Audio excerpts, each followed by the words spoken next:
Tonight on EWTN, we'll learn about a modern-day saint who continues to be a holy example of divine love. So please stay with us.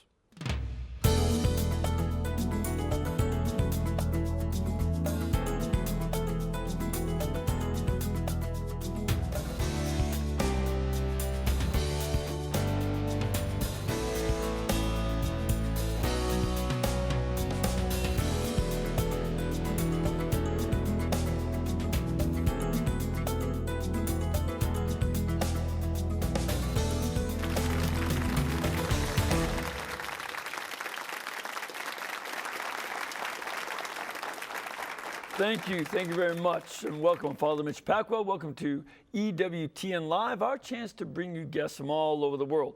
Before we introduce our guests, just want to mention that we have a couple saints we're celebrating today. One is a Benedictine, St. Anselm, who is a great doctor of the church, and the other is St. Conrad, a Capuchin friar who opened doors. And on one hand, one was really bright and is still read today by philosophers and theologians. The other simply was holy by opening doors and taking care of people. And it's really great to know that there's this wide spectrum of ways to be a saint, and all of us are called to be that kind of saint within our own abilities and our own lives. Now, we have a guest, of course, and tonight the guest is trying to reach the medical community with Christ's sacrificial love. He's the founder and president of the St. Gianna Physicians Guild. To talk about this, please welcome Thomas J. McKenna. Thomas? Thank you very much, Father. Good to see you. I'm pleased to be here with you tonight. Thank you. Yeah, now you've been here at the network before. I have. And we also met with Mother Angelica way back in Rochester, back in the early 90s, I think. That's right. Probably at least 20 years ago in the early days. Almost 20, yeah. Right. Yeah. You're getting old. No, we both are. Well, you can say you're getting old, I guess, if you're over 40. Yeah. Say if you're over 62. Good. So it's good to see you here again. It's wonderful to be here. You're doing something that wasn't possible then, because there was no Saint Gianna Beretta back when we first met in Rochester. That's right. She was only canonized in 2004. She was actually the last saint to be canonized by Pope John Paul II. But she's somebody who was very much alive. As I was watching a video, which we'll talk about, I said, oh yes, that happened right after when I was 5 months old. Well, that happened when I started first grade. Well, that happened when I was in grammar school making my confirmation. I mean, it was, That's amazing. She's a saint from our own time. And that's kind of a cool thing. First of all, tell us a little bit about her. Well, St. Gianna was born in 1922 and she died in 1962. So I tell people she's very much a part of our lifetime. Her daughter and I are the same age, because St. Gianna died the year I was born. And I tell people that's very touching to me, that this is a saint that I'm talking about, that I see and I can relate to. And she's a saint. She drove a car. She went to the opera. In Italy. That Italy. Takes time off of purgatory. I've been there. Oh, people have told me when I've over there, it's a saint when I've been to visit the family and other places, and you bump into people that were her classmates, and some of them told me, they said, yes, you knew when it was Gianna because she was one of the few people that had a Fiat in those days, and she did her house calls and things with driving her cars, a Fiat. Uh-huh. And her son, Pierluigi, who I'm good friends with, told me he remembers riding in the car with his mother, and he said she always drove fast. Like we said, she was in Italy. Yeah, they tend to be a little bit moving along. Yes, moving along. Absolutely. So here's someone who's very much a modern saint, very much involved in the things of this period of time. She was fairly young during World War II. Yes. Born after World War I, of course, but right. Went through the Depression, and like so many people her age. My dad's age. She was just a year younger than my dad. Right. She tells that she, lived through the World War. She was living in Milan at the time, and it was bombed by the Allies. Sure. And so she, as a young girl, remembered organizing some of her friends and people to go help many of the families that had their homes bombed. So she, from a very young age, was always wanting to help people. That was something that marks throughout her entire life, and that's really what led her to ultimately want to practice medicine. Was she discerned that that was the way, she said, that she felt she could serve both body and soul of other people, was being a physician. And she's not the only one in her family who became a physician, as I recall. No, she's not. In her family, of the 8 siblings that grew to adulthood, she has a brother who was a physician. She has a brother who was a priest and an engineer. She has a sister who is a physician and a religious sister who was a medical missionary. She had a brother who was a priest and a physician who lived his life as a medical missionary in Brazil. And it's interesting to note that this brother of St. Gianna, 2 years ago in June, opened the cause of his canonization. He is now a servant of God. Which is a status, what means that they've checked him out, basically, and they haven't seen any problem. So now they're having the cause go along. The same thing just happened to Pope John Paul the Great. He's also venerable or servant of God. Right, so the first step. So yes, it's very much so. And St. Gianna's youngest child that is also a physician, Gianna Manuela, the child that never knew her mother because her mother died a week later, she also was a physician. So it's very much in the family. Yeah, and this, I think, is part of what you're doing. Why have you become so fascinated by St. Gianna? Because, again, you did this wonderful video. I just saw it, and I really liked it. It's called St. Gianna Beretta Mola, Modern-Day Hero of Divine Love. It's just wonderfully done, very informative, very precise, nicely shot, lots of pictures and home movies. That's another thing. She had home movies. Home movies. The family, to produce that. Black and white. The family gave me the family archive of photos of their mother and the video footage. So what you see in there, for example, that picture that's on the cover is a beautiful, color photograph of a saint with her children there. Yeah. And I think St. Gianna is very much a model. A lot of people have maybe a simplified version of St. Gianna, in that they say, she had cancer and the doctor said she should have an abortion, and she refused to, and as a consequence, died. And it really wasn't that. She had a tumor when she was pregnant with her daughter, and the doctor said she should have a hysterectomy, which would have eliminated the child, but she could have done that illicitly. She did not. Right. That would have been a secondary effect. To remove the cancerous uterus would be the goal of the procedure. Right. And that, unfortunately, the baby would die as well. But right. It would not be something that was against, our moral teaching. Correct.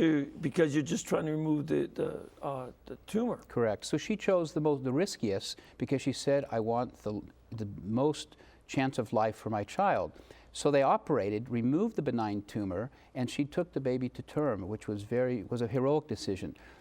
But in her canonization, that was not what was decisive and what was analyzed. That was a heroic decision that she made at the end of her life. But what's very important is to see how she lived her life. Like you and I, that she had sufferings. Her parents died when she was in her early years, both of them in the same year within 6 months. She had a sister, her favorite sister, pass away. She lived through a war. She suffered ill health, many things that anyone would suffer. And as a result of that, of living that and living that in the light of faith, is what brought her to be a holy woman, that at the end of her life, she made that decision without any consideration. That's what I wanted to show in the video, and your discussion this afternoon, when you brought that out, I was very happy to hear that, because that was my goal, to show that she was a modern-day saint that lived like you and I, but she had as her goal reaching eternal salvation.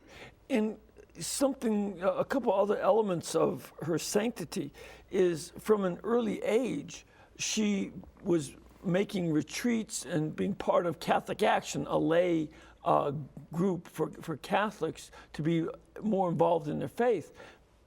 And she would write down her memoirs or her memories and prayers from the retreat. She made the spiritual exercises under a Jesuit, and that had a great impact on her that was part of this spirituality from an early age, her adolescence. Right. She made this, when she was about 15 years old, she did the spiritual retreat of the Ignatian type, and it changed her life. She became more focused, more serious, and she said, I determined myself that I wanted to strive for sanctity. She did join the Catholic Action Movement, and she was very active in giving lectures to young ladies, young girls, for years, and she has all these written down. She taught them especially about chastity. She focused a lot on that, and the family has all these writings, and I hope one day to publish them here. You know, because one of the things about that is, while her death has this heroic commitment to her baby, there's this whole life of holiness that had been going on, and the process of discernment. She had to discern whether she was going into religious life or whether she would be married. Tell us about how she opted for marriage. Saint Gianna, throughout her whole life, because she wanted to serve others, was very close to her family. And her brother, who was a medical missionary in Brazil, would write her letters frequently and telling her about the mission, his challenges, and his trials. And so going through medical school, more and more Saint Gianna had kind of decided that that's really what she wanted to do. So when she finished medical school, and after she did, all her final things, she was considering that, and she talked to her spiritual director, and who then spoke to the local bishop. And the bishop talked to her brother and said, Gianna has this burning desire to go to the mission, but we know that she has frail health. Throughout her life, she had bad health. And he said, if God was giving her a call for that, he would give her the calling to go, but also the stamina and good health. Since she doesn't have good health, and Brazil at that time was like going to, Oh, it was a third world country. Third world country, and she And that was when they just started the third world. Absolutely. So the bishop said categorically, I don't think she's called. When this was told to her, by her spiritual direction, she submitted this desire she had to go to the missions, and she said, okay, God has another plan for me. It was within the first week that a common mutual friend, a priest, newly ordained, invited Gianna to come to his first Mass, and invited her future husband, Pietro Mola, to come to the first Mass, and that's where they met. Now, they fell in love and married, and you can see in the photographs of Pietro and Gianna that there is a serenity in both of their faces. And you can tell that these two people are not silly and giddy. There's a serenity. It's not that they're somber. No. They're serene and at peace, and that's really pretty cool. But, she had a number of children. Again, the health wasn't so great, and she had a career. Did she look upon her children as something of a distraction from her work as a doctor? That's a good question. Talking with the family, a lot of what I've learned about the St. Gianna and what's in the video and in my lectures and things I give, I learned a lot of it firsthand from the family, which I consider myself very graced with that, to learn about a saint from her brother or from her sister. It was the first time in history that a spouse attended the canonization of their other spouse. Her husband was present, and it was the first time in history you had children attending the canonization of their parent. Wow. That was very special.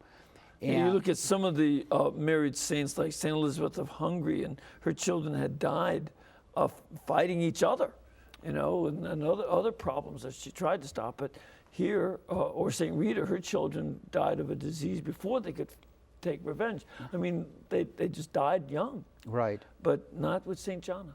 No, she had the children, and she had a housekeeper, and she was interesting when she was pregnant for the fourth time with the last child she would have before she died.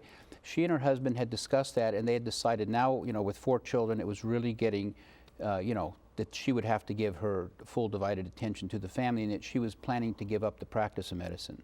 But she was practicing medicine up until she went into the hospital to deliver the child and subsequently contract an infection from which she died 1 week later. Mm-hmm. What's interesting, On Holy Saturday of this year, her husband, Pietro Mola, who was 97 years old, passed away. Yeah, we made mention of it on the show. Right, and I rest his attended. soul. I went over there. I attended the funeral, and I spent the 2 days with the family there. But it was interesting that he passed away. His agony was on Good Friday, and he passed away in the early hours at about 2 a.m. on Holy Saturday.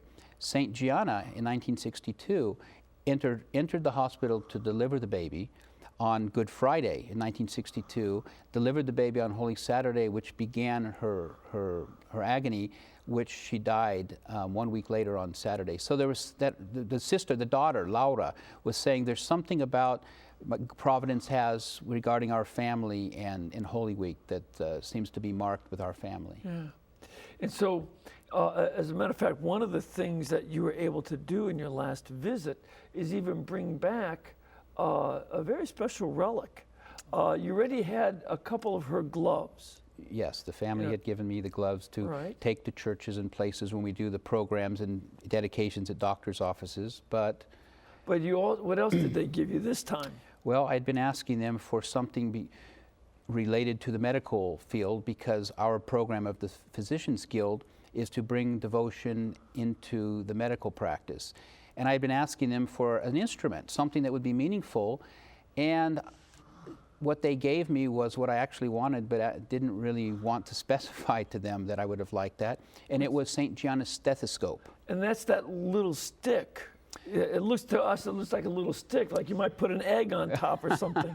Yes. But it wasn't for eggs, it was for listening to the heart and the organs of babies, because St. Gianna was a pediatrician.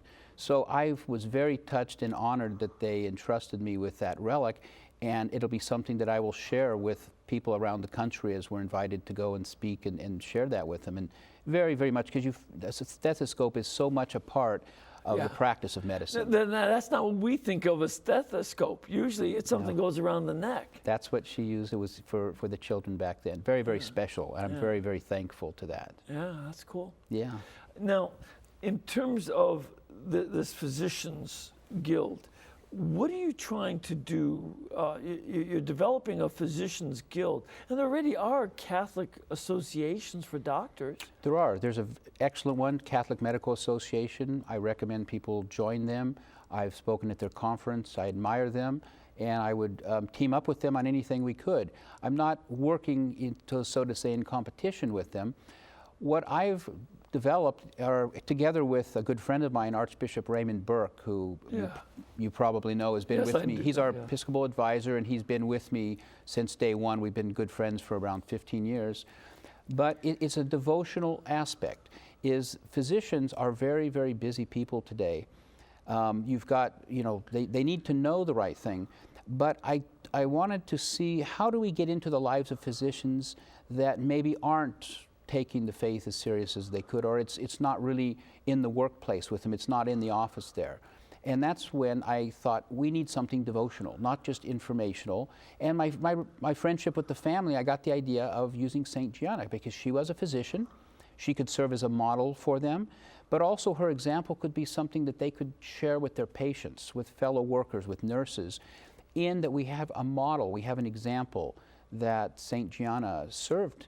And so I think that's important, because if we want physicians to speak out more on issues, if we want them to be more active in their faith, I always tell people, people say, wow, doctors should be more involved. And my first question, what do you want them to do? Put a rosary around their neck, do the rounds wearing a rosary, or carry a Bible? I said, that doesn't really fit, But talking about a patron who was a physician, but also was a saint, is something that's very, very, very important. And I think that's something that people can relate to. There was something, I would like to read here, that St. Gianna, in the book here, at the back of this book that I wrote on the life of St. Gianna. And what's the title of that book?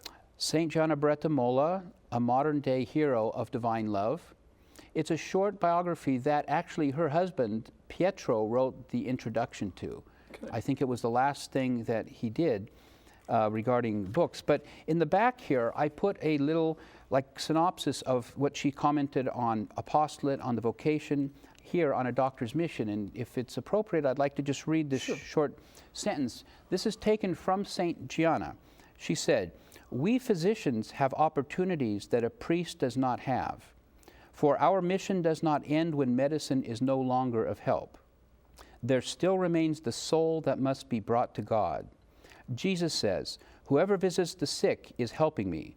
This is a priestly mission. Jesus, as the priest, can touch Jesus. So we doctors touch Jesus in the bodies of our patients, in the poor, the young, the old, and children." You know, very much as Blessed Teresa of Calcutta had said, that she saw Jesus in the poor, and she loved Christ in each of these poor, the sick, the children, the lepers. And this is something that the eyes of a saint look beyond what everybody else is. Oh, can this person pay me? Do they have enough? Or any of the things that they look nice, that they're handsome. Right. They see Christ. And that seems to be one of the key elements of the great saints who work with the poor and the sick. Absolutely. And I think the key phrase there is, she said it's a priestly mission.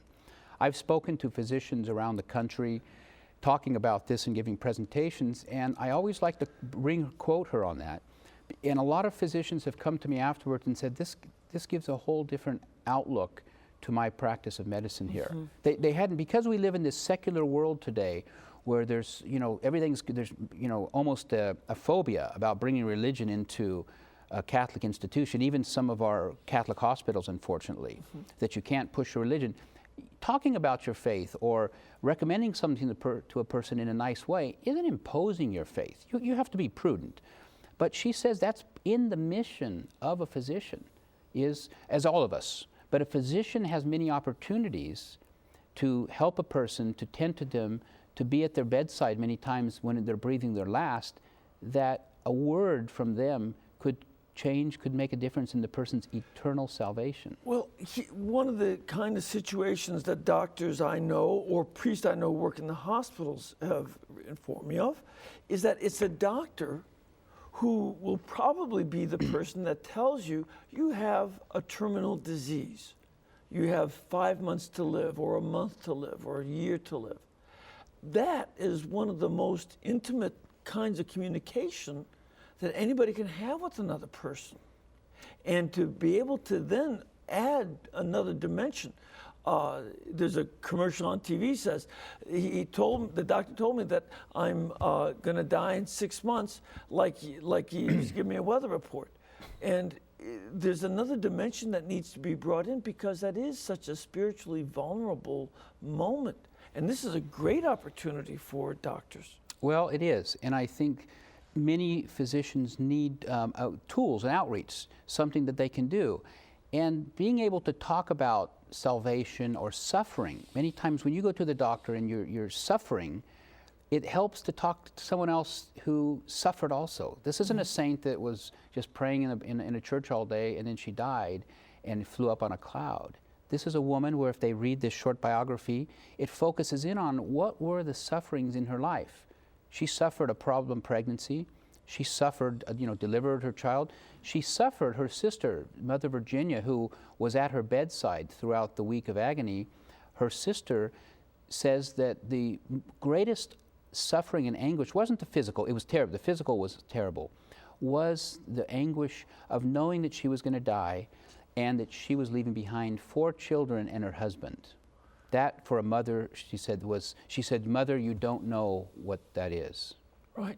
And, but there are other people who do and can relate to that and find, all right, I'm in the same situation and I can be there with a great saint like St. Gianna Molla. That's right. We can relate. That's why the lives of the saints are so much a part of the lives of Catholics, but I don't think it's not just for Catholics, for others, is because we can see, the definition of a saint is a person who practiced virtue to a heroic degree. They're a hero. So we relate because we're human. When we see someone, it's like we see today, who are the heroes? You know, if you like football, you've got, you know, football people on your doors. Yeah, Tebow.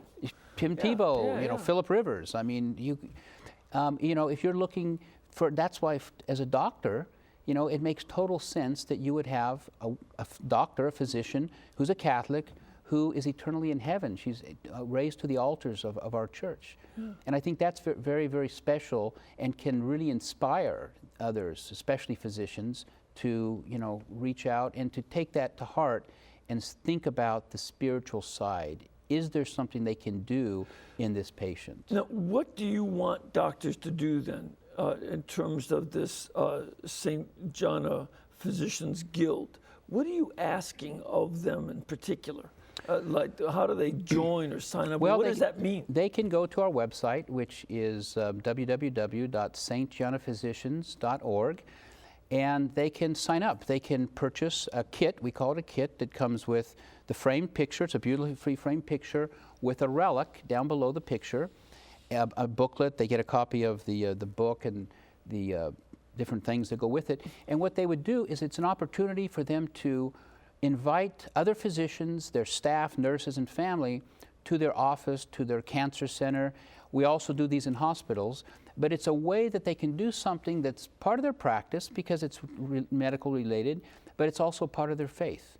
Because they're the physician as much as they're a doctor. I mean, as much as they are a Catholic. Right. So they can join, they can buy the kit online, they can contact us and organize this. If they work at a hospital or if they have a connection at a Catholic hospital, it's a great opportunity for the hospital to host something. It's a larger picture that is enshrined. Archbishop Burke, we have an enshrinement booklet that was written that a priest or a deacon would go and do the ritual and enshrine the picture and give and bless it. And that's something that gives, you might say, people bring it to heart. We've had cases where there was doctors, one case I remember in a cancer center, 7 doctors worked in a practice, and one of them wanted to do it. But for them to join, to have this picture, they have to sign what we call the Catholic Hippocratic Oath. It's the St. Gianna Physicians Guild Catholic Hippocratic Oath. And the Hippocratic Oath refers to what? It's the guidelines that was for history. It was written by Hippocrates, you know, several thousand years ago, and was the standard, whether you were a Jew, a pagan, you know, whatever. That was the standard. All doctors took that oath. Doctors took that until oath. The last few decades. Correct. When some universities started, medical schools, taking out this part or taking out that part, some have, that I've been told by physicians, it's been taken out altogether, and some don't even do it anymore. Right. As a matter of fact, one of my roommates from grad school and some of his classmates took the Hippocratic Oath in its entirety, but they had to go to a separate room and not with the part of the graduation. You see, yes. And this is where you'll do no harm and you won't take life. That's right. It was the moral code for millennium, and only till recent times, because you might say they're trying to shift the moral code of a physician to fit with our culture of death today. Yeah. So you have a Hippocratic Oath for the physicians that they can read and sign and commit themselves to, and their patients can know that this is a doctor committed to life, as is the tradition of doctors since Hippocrates, who is really the founder of medicine as a science. Right. When we began putting the program with the picture frame in the office, a question came up. One of our vice president of the organization is a renowned gynecologic oncologist from the University of Southern California. His name is Dr. Paul Morrow, and he's been with me from the very beginning. Mm-hmm. And he's given a lot of input, as have other physicians. So when this came up, he said, what guide are you going to have, or what guarantee that a doctor puts this up that they're going to follow the church's teaching? And I said, well, good question. You're the physician, because he's lived through this. He knows the challenges. Sure. I said, I'm going to leave that one with you. You come up with a solution. 2 days later, he sent me this, and I said, you know, it's 99% or 95% the original Hippocratic Oath. But if you haven't read it and you read, sometimes in my talks I'll read parts of the Hippocratic Oath and people say, whoa, that's a phenomenal pro-life statement. I said, you know what? That what I just read you was written by a pagan several thousand years ago. Yeah. So the point was, he just plugged in some, rearranged it a little bit. And my first reaction was, well, what are doctors going to think? You're tampering with the Hippocratic Oath. And his input was, he said, look, they've been tearing this apart and some don't even take it. He said, so I submitted it to Archbishop Burke. I said, he did this. I think it's okay, but Archbishop Burke said this is brilliant, and he signed off on it. So that's what we have today. And many of the physicians, they have to sign it as part of the ceremony. There's a part in there where they come forward, they read the oath in front of the people, and then they sign it. Many of the physicians now, what they do is send me a copy, and because they frame it and they put it in their office next to it, because they said it's good for their patients to come in, and it's a statement up front in a very in a very low-key way, saying this is what I believe. I'm for it. All right, well, we're going to take a break. We have to stop right now, but we'll come back in a couple of minutes. And we want to get your questions and your comments. If there are any physicians out there or any who are patients, I guess that covers about everybody. So yes. Please call in, and we'll look forward to those in just 2 minutes. So thank you.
Thank you very much, and welcome back. I want to give you some information about the St. Gianna Physicians Guild.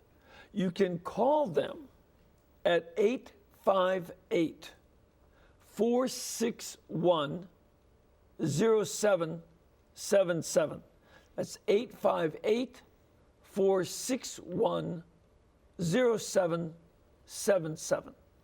The website is www.stgiannaphysicians.org. Now, St. Gianna is S-T-G-I-A-N-N-A. G-I-A-N-N-A, because it's the Italian spelling of Gianna, physicians.org. And you can go there and find out about these kits. Also, we have a nice group of folks here, a group of people from the great city of Pittsburgh, Pennsylvania, and its environs. We also have some folks from Cape Girardeau, Missouri, and Canada, and a few other places. And we'd love to have you come and visit us. Matter of fact, I got to show you this. One of the ladies from Cape Girardeau gave me this T-shirt. Isn't that kind of neat? What it says is, we save forests, whales, and aluminum cans. Why not human life? I'm for that. That's good. Good job. Thank you much. And you don't have to bring a T-shirt, though, when you come.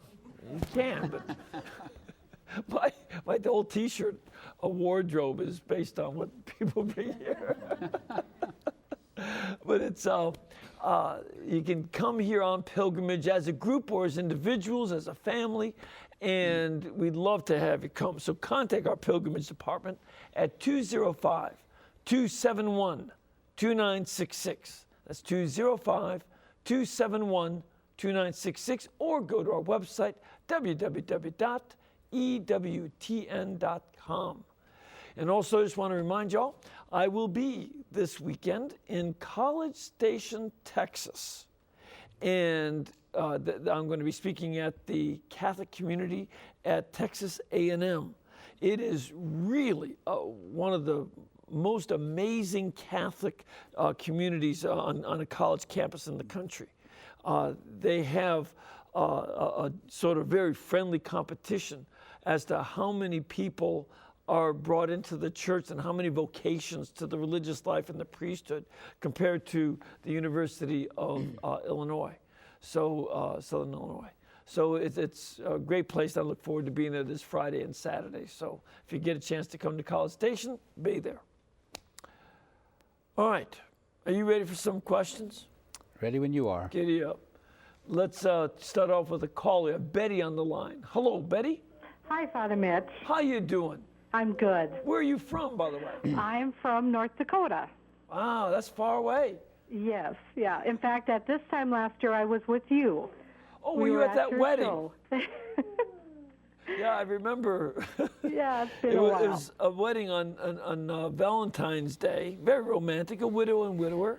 And the next morning, the groom's new brothers-in-law say, "Hey, Father, it's up to 9 above. Come on, let's go out." Okay, good. Glad you had your heat wave. Anyway, Betty, what is your question tonight? Well, I'm wondering, I gave my oldest daughter St. Gianna as her patron saint.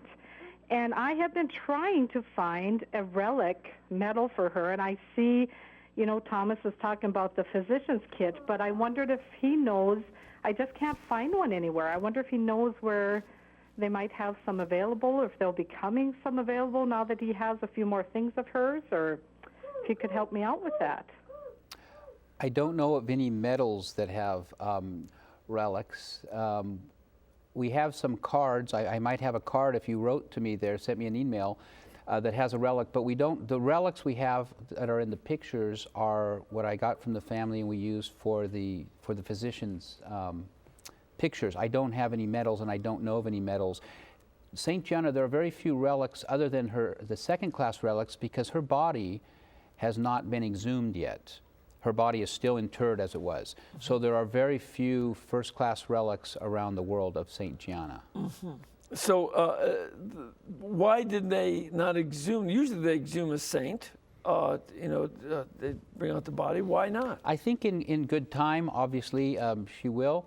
Something that is a little bit different, and I've talked to different bishops and people, the family and people involved. What's different, this situation was when St. Gianna now was become canonized, all the family are still alive. The family has rights over her. So, for example, for the church to open the cause of canonization for St. Gianna, they had to have permission from the husband. They had to give consent to do that. Which apparently he did. Of course he did. So, you know, all the relics, all the belongings, there are some in a few shrines and things, but by and large, everything is still with the family. It's kind of interesting that when I've been with Gianna Manuela, the youngest daughter, many times we're talking about her mother. It's kind of interesting you're talking about a saint and it's her mother. And she's saying, "Oh yes, this coat I'm wearing was my mom's." Yeah. So the body, it's still in the family tomb. I don't know, I think maybe because the family still wants her to be there.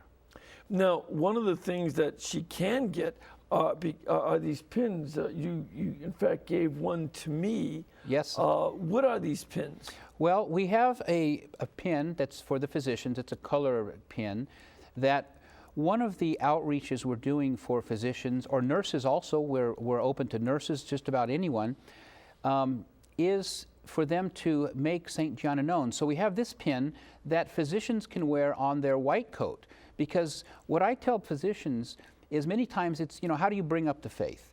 It's kind of awkward. By putting this picture in your office, I said, when people see that, first question they ask is, who is that? Who is it? That's right. Yeah. And I tell them, you're not preaching now, you're answering a question, or your nurse. And many of the physicians have called me up and said, hey, that's great. So we have the pins that they wear when they're making their rounds, going to the offices, so people see it and say, who is that? What is that? Now, we have the gold pin. Like, I was fortunate today, I have 2 honorary members, Father Pacwa, and I was up at the monastery earlier visiting with the sisters, wanted to hear about it, and I gave one that they gladly accepted from Mother Angelica. Cool. So she's an honorary member, but this is the associate's pin. That's a beautiful gold picture of St. Gianna holding her child that can be anyone who joins, a non-physician, you know, a nurse, a housewife that wants to help promote St. Gianna, showing the the video, to distribute holy cards we have, and booklets and material. That wearing that, people will, what is that? Well, this is St. Gianna, and you can tell her story. Would you be open to letting non-Catholics have these and wear them? We would. If, we're founded on the teachings of the magisterium of the Catholic Church, all of the positions we take. If we found a non-Catholic who said they would abide by it, that they would sign the Hippocratic Oath and say, we agreed, I would accept them, yes. Sure. Yes. We need all the allies we can get. And unfortunately, I have to say today, some of our closer allies are people, on certain moral issues, are sometimes those of other faiths. But we are doing it because of our deep roots in our Roman Catholic faith. Okay. Well, let's go to our studio audience for a question. Sir, where are you from? I'm Don, and I'm from Nashville, Tennessee. Great. Good to have you here. Los Angeles a few years ago. Well, it's a long route, but good to have you here. And what is your question? Thank you. Yes, the question I have is, do you anticipate any legal problems down the line, especially wearing St. Gianna if it's a Catholic doctor in a secular hospital? I mean, how is this going to work? I'm sure someone is going to be upset about it. Well, I suppose they could, and the way the world is going today, I suppose that will happen. But the fact that they're wearing something that's a membership that they belong to, I think it's a little more difficult. Sure, it could. They can complain about anything today. They do. They do. Yeah. But I think the fact that if someone said, well, this is my it's a woman, she's a patron, she was a Catholic, she was a doctor. You would have those, but it's much harder than if they were wearing a crucifix or something that was identified as as such. I have no problem with that either, but it could happen. But I think that this is kind of a more nuanced way to bring up the topic of faith. The challenges that physicians are confronting today are monumental, especially with the new healthcare system. There was an article that I read yesterday that just took place in Ireland right now, that a Catholic physician that practices Catholic medicine for infertility, which is approved by the church, was called before a government review board and could be, they don't know yet what's going to be the outcome, because he's a Catholic, he refused to do this invertebrate fertilization on an unmarried couple. The government called him in, he was turned in, he was reported, and he said, well, this is my faith. We could be seeing more and more of that today. Yeah, so this is a threat. Yeah, okay. You're right. And that, again, somebody should be able to say that if they belong to a professional guild, a physicians guild in this case, they have a right to wear the insignia, just like a Mason would have the right to wear a Masonic pin, whatever they have, and or a patriot would wear an American flag. And I think there's a point at which you have to simply, very gently, but firmly say, if you don't like it, move. That would be a Chicago response. Let's go to a call. We have Louise on the line. Hello, Louise. Yes, Father. Where are you from? I have a comment about Well, St. first of all, Gianna. where are you from, Louise? Oh, I'm from New Britain, Connecticut. Great. And what's your question? Okay. I do 5-hour counseling, and I was in front of the clinic today, and the director there, years ago, we had kind of a communication. It's a long story, but one time I had loaned her that little book about St. Gianna, and she read it, and her comment, from what I can remember, was basically that she questioned her responsibility for the children that would be her children that would be left if she should die and take this risk. And she did die, but I kind of defended her by saying, well, she knew she was going to be in good hands. These children were left in good hands after. In fact, the baby that was saved became a doctor, baby doctor. And so that was my response, and I was wondering what your guest would. All right, so if somebody says, well, what is wrong with her? She, allowed herself to die when she should have let the baby die, and then she could take care of the other kids. The baby couldn't take care of the kids, so this was not responsible. What do you say to that? Well, and you like her response? I do. I think that was the response of the church, because as you explained earlier, St. Gianna could have had this. There were 3 options, and I explained that very clearly in the book. And in the video. And in the video, what were her options? Because some people tend to simplify it and say she died of cancer or she had a tumor. But my wife is a gynecologic oncologist, and Dr. Paul Morrow, our vice president, is a gynecologic oncologist. And when you tell people that story, they said, "So what did she die of?" I repeated it. She said, "Well, what did she die of?" So in the book, we got the medical records. I had Dr. Morrow confer and my wife, and we examined. So it's very clear what she died of. The heroic choice that she had, those were 3 valid choices that the physician said. Number 1 was a total hysterectomy.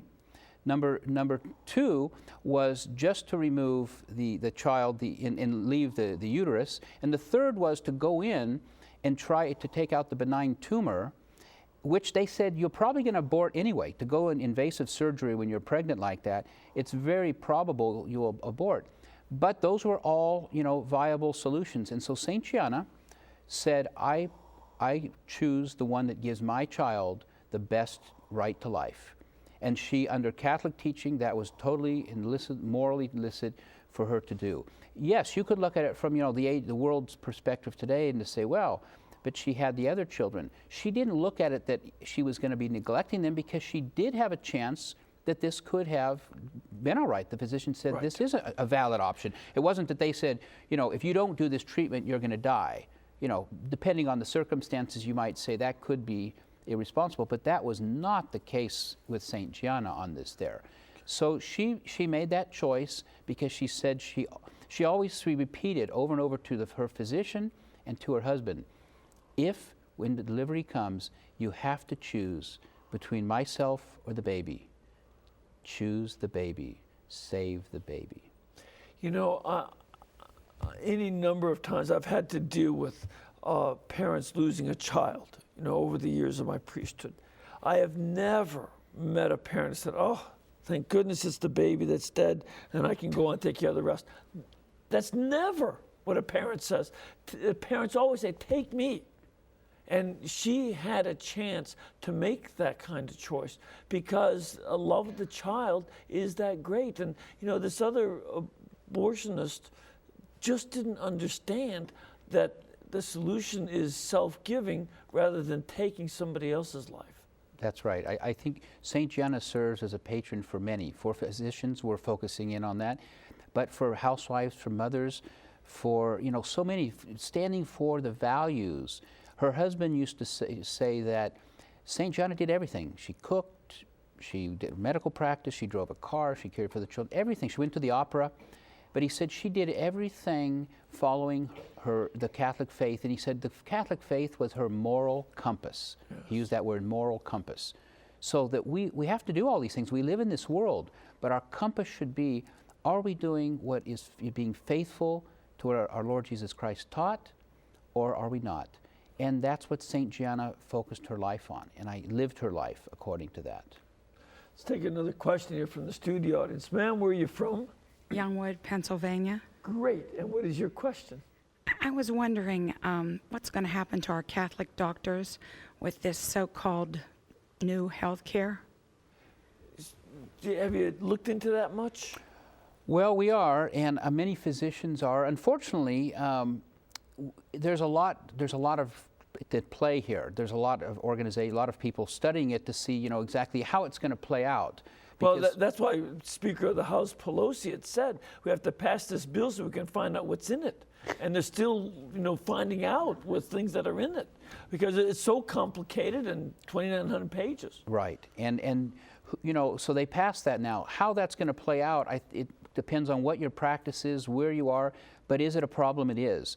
Paul Morrow has shared with me, Dr. Morrow from USC, throughout his career in medicine, how he's tried to fight and avoid the infringement of the establishment, whether it be some elements in the medical community, and now probably some in the government, that are trying to say determine what is proper medical care. What is it? So, for example, about a year and a half ago, an organization, national organization for gynecologists, came out with a study, an opinion, official opinion, saying, as this committee said, that in summary, if you are an OBGYN who's not going to do abortions, to be faithful to your patients and your mission, you should at least be established in close proximity to someone that will terminate a pregnancy so that you can refer them easily there. Well, that for a person of morals and, and ethical positions, that's an offense. Yeah. But that's what we are facing today. Yeah. Many physicians that I know, that I work with, all have stories. Medical students. One of the things that we did an enshrinement. I was invited to Pitt University, to Vanderbilt, and others by the medical students, and we've done an enshrinement there because going through medical school today, medical students suffer greatly many times. If your professor is a pro-abortion, physician, they can make life tough for you or hold that against you, and they do. Yes. And St. Gianna is a model for them, and they asked me to go there, and we do that. Many physicians are in medical school when they graduate. If they don't have the Hippocratic Oath or something, many have asked for a copy of this, and with their family or friends at home, or they go to church, they did this just between themselves and God. They said, we want to sign this Hippocratic Oath before God, and that's what my practice is about. Yeah. Let's have another call. We have Joan on the line. Hello, Joan. Hello, Father Pacwa. Hi, where are you from? I'm from Pennsylvania. Great. And what's your question? I don't have a question, but I have a comment for you and your guest. Yes. And I want to thank you for this program. I'm a teacher, and I teach Catholic social teaching to juniors in high school. Oh, wonderful. I used to do that too. I know. In our textbook on justice and the right to life, there's a one-page short biography about St. Gianna. And everything you're talking about happens to be focused in that article. The goals doctors should have, and just the 3 choices that she had. And I think it's timely to share this with you, that there's a small population out there in Pennsylvania who have absorbed all that we know about her and have looked to her now as a wonderful model, especially the girls. Had a lot of questions to ask because when I take a poll, students in my class, they want to get married. And so I want to share this with you, especially when I read that her husband died. And I had a newspaper that I was able to pass around showing some of the pictures that you have shown. So I'm calling to thank you and to tell you how timely this is for my class. And I will be ordering a copy of this tape to show them. Fantastic. And you might also want to go to the St. Gianna Physicians Guild, www.stjohnnaphysicians.org, to order the video. Your students will really like it. I can't tell you how impressed I was with it. You can also call them at 858-461-0777 and find out more information about the booklet and give that on. By the way, it sounds like you have a better textbook than I had when I taught high school. I'd just like to mention one thing, Father, that the video will be ready in about 4 weeks, so those who are interested in ordering a copy can send us an email at info@stjohnnaphysicians.org, and we will, when it's ready in about 4 weeks, it should be back, we will send them an email letting them know that it's up on the web available to be purchased. Oh, that's great. That's really great. Now we're running close to the end of the show here. And were there any final comments you needed to make? Well, I just wanted to say, because of the popular request of many families saying, St. Gianna reaches out much beyond just physicians, which I understand, we have adapted the enshrinement program that we have for the physician's office. Archbishop Burke reworked it with me, and we now have a St. Gianna Physicians Guild home apostolate. So we have the video, a kit that you can order from us. Again, send us an email, and when it's ready in about a month, we'll have it ready. We will send you the kit where you can enshrine St. Gianna in your home, show the video, show it to your pro-life group, bring it to your parish. That we're looking for people that would like to be local volunteers that would show the video and spread the word. Oh, that'd be great, and that this teacher and others could certainly use that as well. Absolutely. It's a 30-minute video. It's very concise, but I think and packed with info. Packed with info. So I'm happy that if anyone would like to order it, please email us, and we'll let you know. It should be ready very shortly. One last question I have to ask, because I love Italian food. Was St. Gianna a good cook? You said she was a cook. Did they ever talk about how well she cooked? Yes, I asked her family about that, her husband and others, how did she cook, and said yes, she was a good cook. I love it. She liked bright colors. She was a woman that she had to entertain. Her husband was a businessman, a manager at a factory, and he'd bring guests over, and he said Gianna was a great cook and would entertain everyone. So I like her better and better all the time. This is good. This is good. Well, we have run out of time, and I really want to thank you for being with us and sharing this about St. Gianna. And you brought one of the relics, which is, again, a piece of her clothing, because there are no relics from her body. That's right. First-class and if anyone relics around the country would like to have a program over a weekend, I go and I speak, I bring the relics, we give a whole presentation, and they're welcome to write to us about Great. that. But I wanted to bless you all with this. May the Lord bless you and keep you by the intercession of St. Gianna. Keep you faithful to the vocations and tasks that the Lord has given you. And I bless you in the name of the Father, the Son, and the Holy Spirit. Amen. Amen. And I just want to remind you that Mother Angelica, another honorary member, associate member of the Guild, always said, keep us in between your gas bill and your electric bill. You bring this network to you. Mother Angelica, whose birthday was yesterday, inspired us to get going on this, but you keep us going. So please keep us in between your bills, and we'll be able to pay all of our bills too. Thank you very much.